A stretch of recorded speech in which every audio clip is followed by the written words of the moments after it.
son más que los de Urquiza y están bien instruidos y tienen mejor armamento. El interior contra los porteños, otra vez. 10 años de Caseros, 2 de Cepeda, y todo parece volver a repetirse.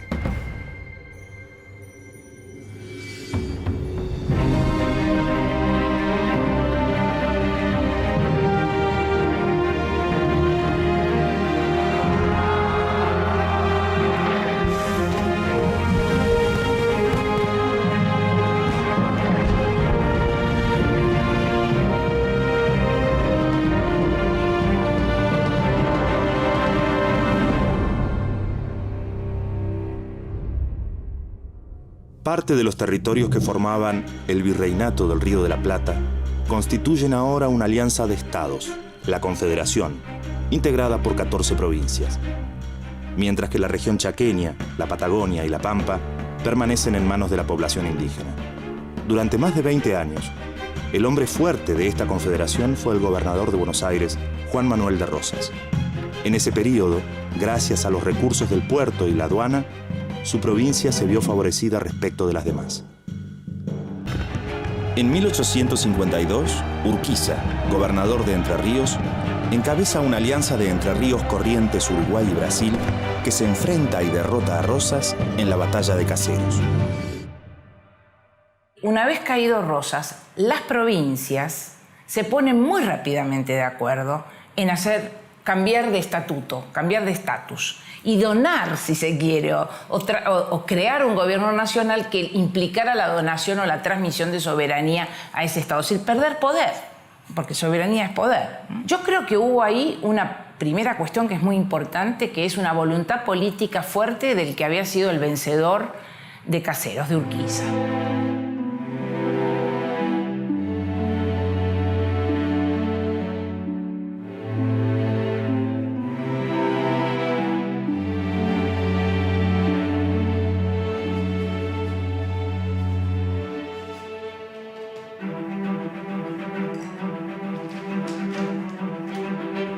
Después de triunfar en Caseros, Urquiza convoca a las provincias a sancionar una constitución nacional.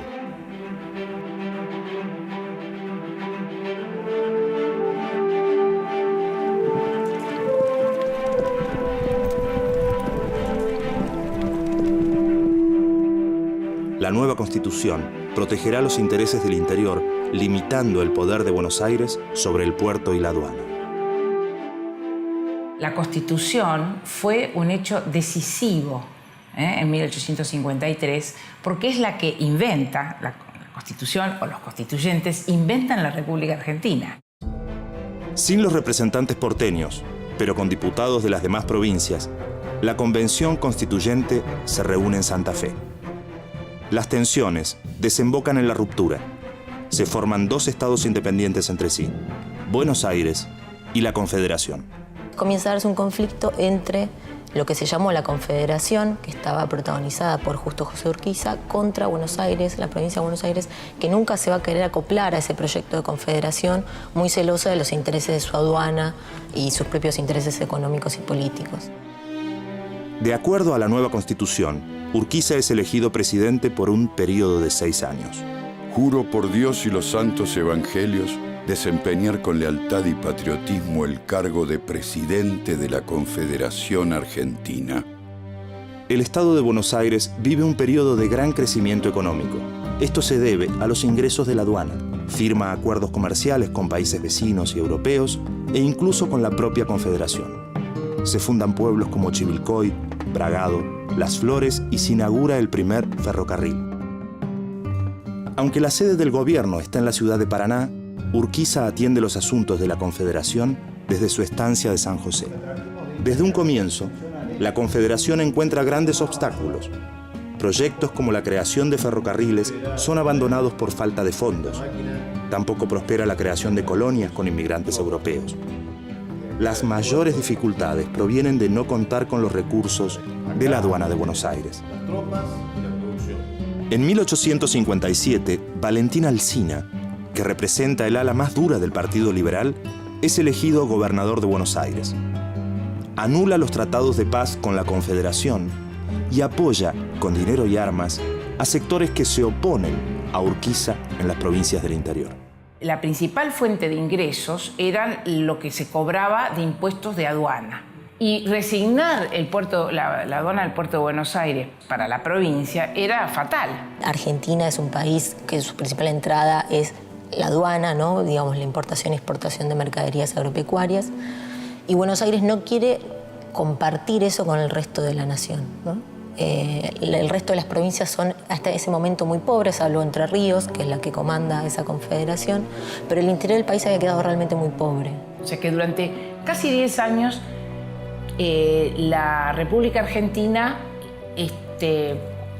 Confederación Argentina, República Argentina, Nación Argentina, no tiene a Buenos Aires. Buenos Aires es un estado aparte. Las provincias que conforman la Confederación y tienen su capital en Paraná intentan construir un sistema de gobierno y un sistema económico al margen de Buenos Aires, pero al mismo tiempo no pueden lograrlo. Y Buenos Aires, mientras tanto, seguía consolidando su riqueza con ciertas dificultades, entre otras el hecho de que en vista de la rivalidad con Paraná, unos y otros se armaban. Es decir, se constituían ejércitos. Los conflictos entre ambos estados desembocan en la guerra. A 7 años de Caseros, vuelven a pelear los hombres de Urquiza contra los porteños. Pero esta vez, sus antiguos aliados están en el bando de enfrente. Mitre comanda las tropas de Buenos Aires. La victoria es de Urquiza. Con la derrota, Buenos Aires vuelve a integrar la Confederación. Muchos esperan que los vencedores arrasen con la oposición e impongan la voluntad de las provincias. Otros se inclinan por la negociación, porque creen que nada se puede hacer sin el poder de Buenos Aires. Finalmente, prevalecen los sectores conciliadores. A un mes de Cepeda, la firma del Pacto de Unión en San José de Flores consagra la incorporación de Buenos Aires a la Confederación Argentina. La voluntad política de Urquiza para construir una nación cuando no la había, contra viento y marea y aún con todo el boicot de Buenos Aires, fue algo interesantísimo. Efectivamente, él se daba cuenta que sin Buenos Aires era muy difícil sobrevivir. En el campo de batalla, en la fuerza militar, el poder de la Confederación es superior al de Buenos Aires. Ahora bien, el crecimiento económico de Buenos Aires, incluso en esos años en los que se encuentra de alguna forma rodeada por las provincias, es un crecimiento económico importantísimo el que se da en esos años. La Constitución de 1853 prohíbe la reelección presidencial. Cumplido el mandato de Urquiza, los ciudadanos de la Confederación consagran como su sucesor al cordobés Santiago Derqui. Urquiza vuelve a ser elegido gobernador de Entre Ríos y sigue siendo el principal referente del federalismo en las provincias. Desde el comienzo de su gobierno, Derqui enfrenta grandes dificultades.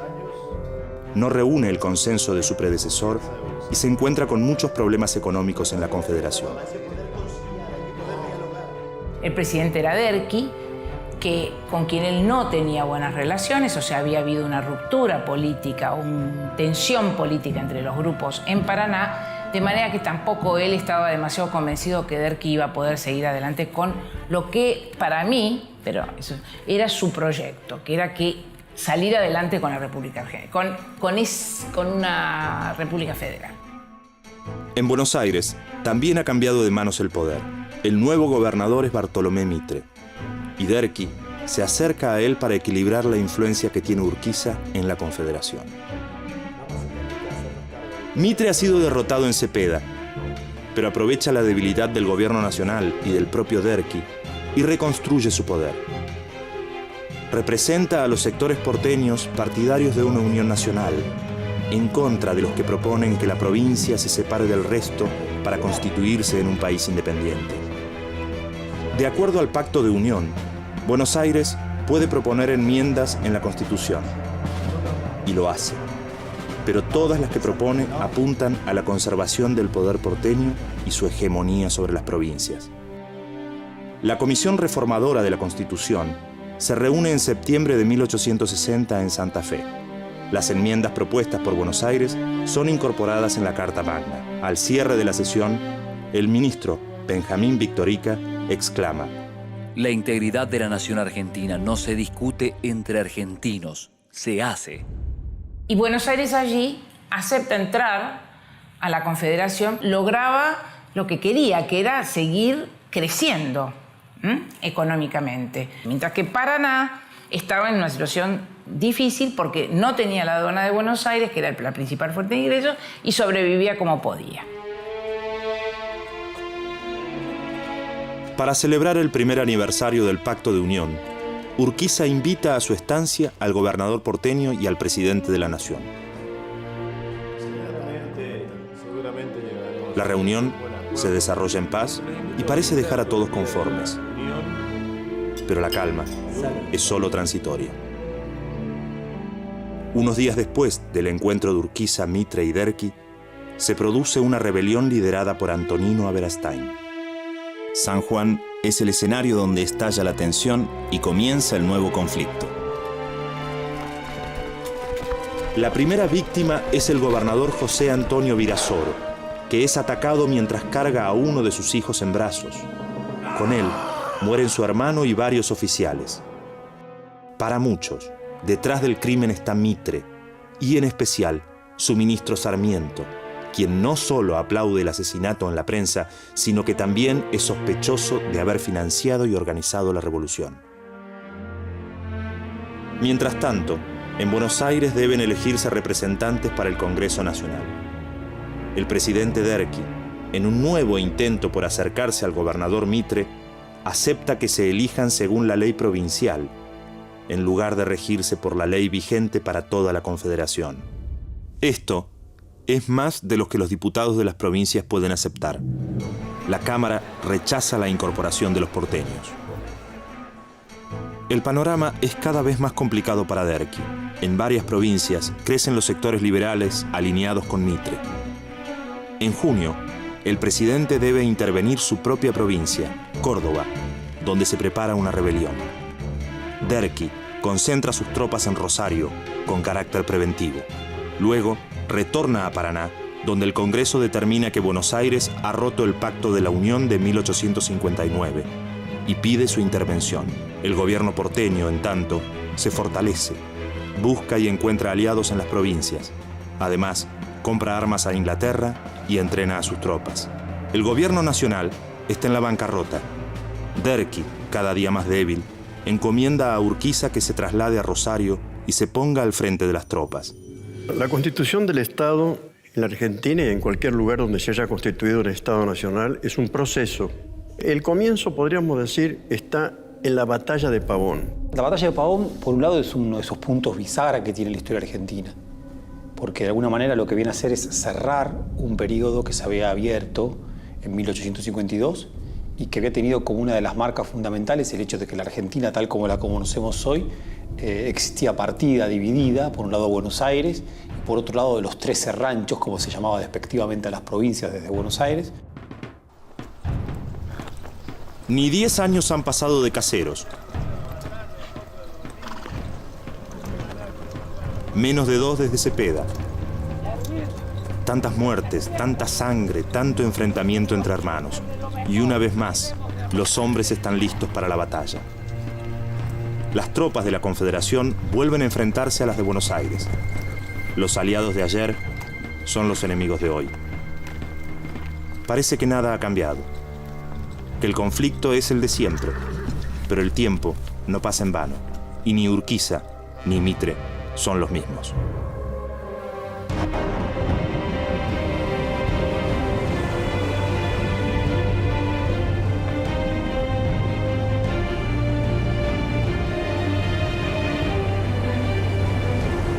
En las semanas previas a la batalla y con los ejércitos ya movilizados, los ministros de Francia, Inglaterra y Perú gestionan una entrevista a bordo del buque inglés Oberon para buscar la paz.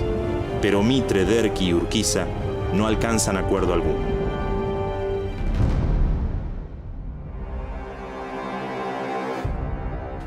El 17 de septiembre de 1861, Mitre ordena el despliegue de la infantería.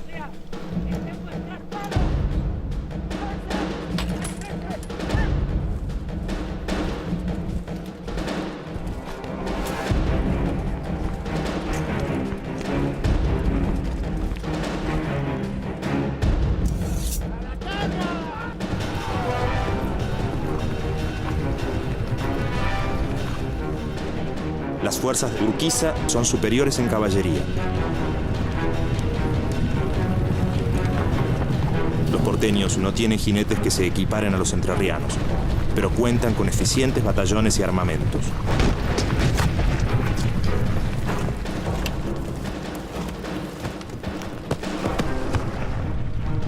Urquiza se mantiene a la defensiva. En el centro se encuentran algunos batallones sin instrucción y 2 brigadas de artillería. La caballería, el fuerte del ejército confederado, se posiciona en las alas, una bajo las órdenes del brigadier Benjamín Virasoro y otra del propio Urquiza. La artillería confederada abre el fuego contra hombres de la Guardia Nacional. Las tropas porteñas, al mando de jefes experimentados como Wenceslao Paunero, responden al primer ataque con sus soldados de infantería. Los jinetes entrerrianos, leales a Urquiza, se imponen en el ala derecha. En el centro, el cuerpo de infantería se desbanda. La artillería ofrece resistencia, pero el avance de Mitre causa la fractura de este frente. El primer cuerpo del ejército de Buenos Aires, comandado por el general uruguayo Venancio Flores, es aplastado y sus jinetes se dispersan. El segundo cuerpo tampoco consigue detener a la caballería confederada y se retira del campo tras fuertes combates. Pero mientras los hombres de la Confederación mantienen intactas las posibilidades de ganar la batalla, ocurre lo inesperado, lo que nadie hubiese previsto. Urquiza ordena a sus tropas retirarse del combate. Nadie puede explicar qué sucede. En silencio, abandona la lucha. Se retira del campo de batalla en momentos en que no tiene ningún motivo para hacerlo. Al contrario, por lo menos una parte importante de su ejército ha derrotado a una parte importante del ejército de Mitre. La historiografía está dividida sobre esto. No fue un triunfo claro de ninguna de las partes.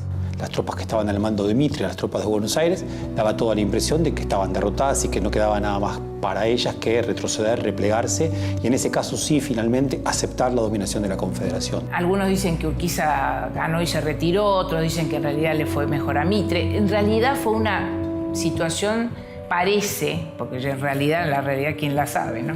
Pero digo, fue una situación de indecisa, que de todas maneras se decidió porque Urquiza se retiró.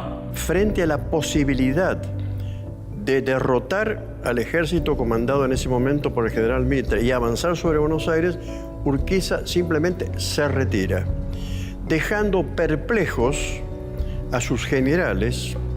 Es un momento de enorme confusión. Confusión para miles de gauchos, confusión también para jóvenes militares que estaban haciendo la carrera militar dentro del ejército de la Confederación, por ejemplo, para el muy joven Julio Argentino Roca, que junto con su padre había peleado del lado de Urquiza en ese entonces y que realmente no entiende qué está pasando en el campo de batalla. Si Urquiza podía seguir peleando o no, qué sé yo, ¿viste? Eso no lo sabemos. Lo que sí sabemos es que no era una batalla ganada claramente por nadie y que Urquiza se retira dando así el triunfo a las fuerzas de Mitre.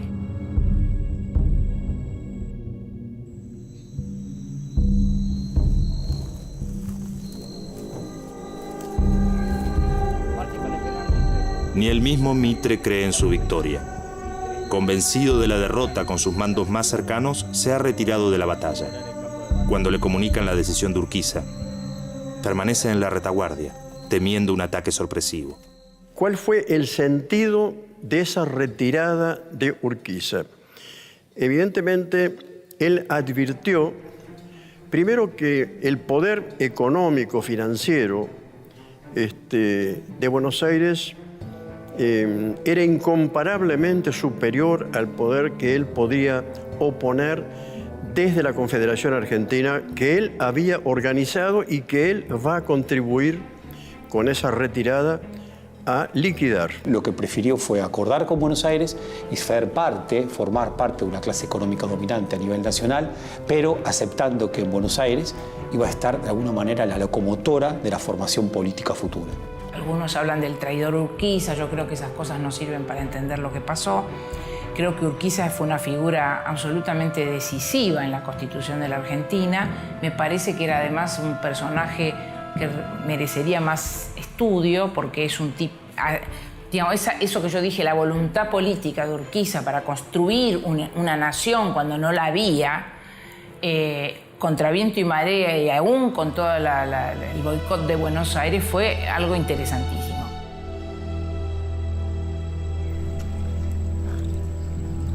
Urquiza le escribe a Derqui justificando su retirada.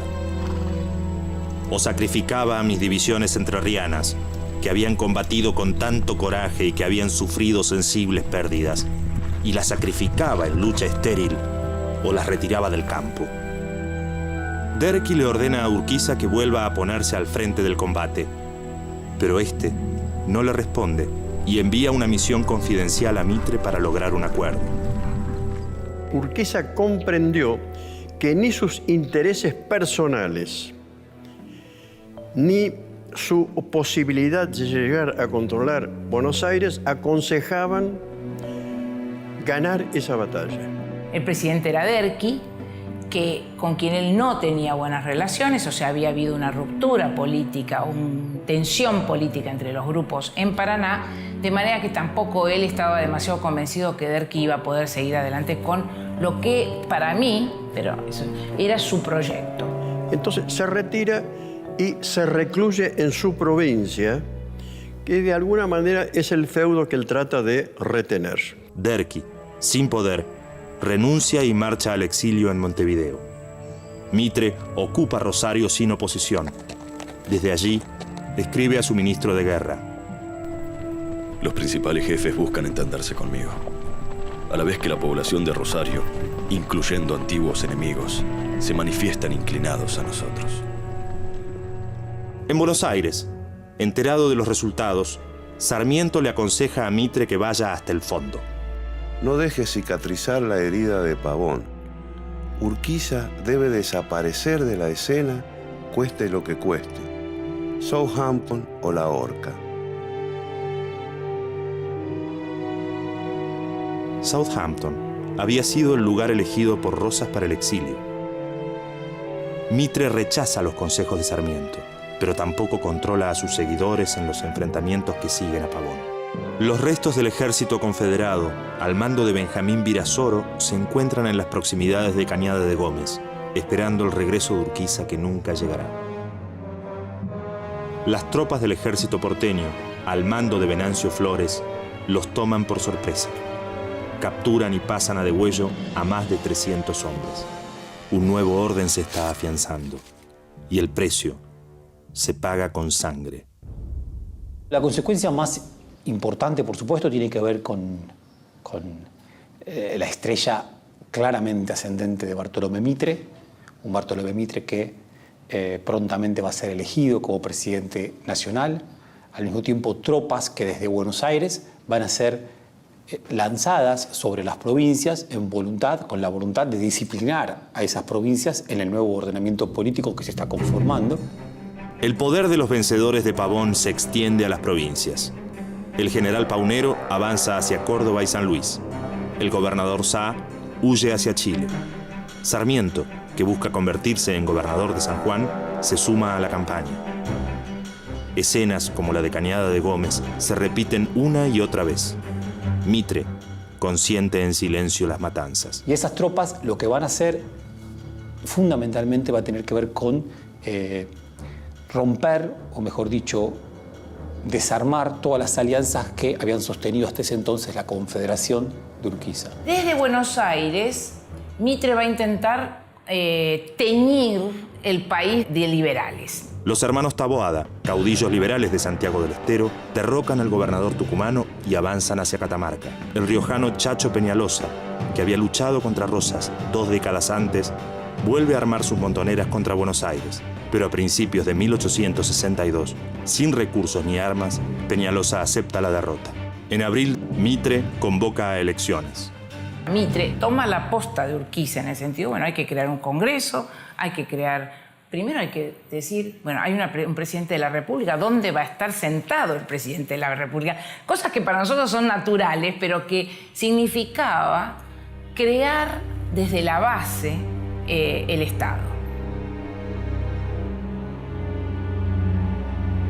Mitre gana las elecciones en octubre. Lo acompaña como vicepresidente el tucumano Marcos Paz. A 10 años de Caseros, la nación está nuevamente unida. Nace un nuevo alineamiento de poder entre diferentes sectores de Buenos Aires y las provincias.